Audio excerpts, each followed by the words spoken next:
If you're tired of feeling overwhelmed by money, this video is for you. Money stress is a huge source of anxiety for many, and it doesn't just hit your wallet, it hits your mind and body too. When you're worried about finances, your brain gets stuck in overdrive. You fret about bills, debt, making ends meet.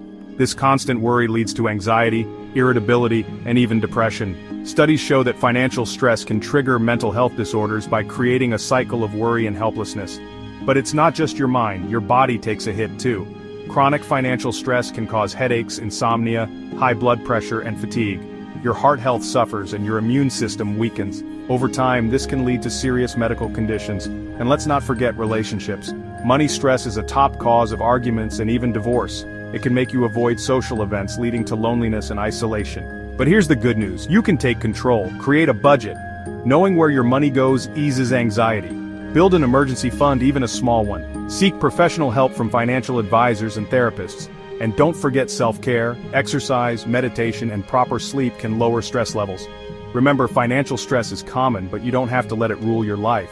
Take small steps today to improve your financial and mental well-being. If you found this video helpful, hit like, subscribe, and share your thoughts in the comments. Let's build a financially stress-free future together.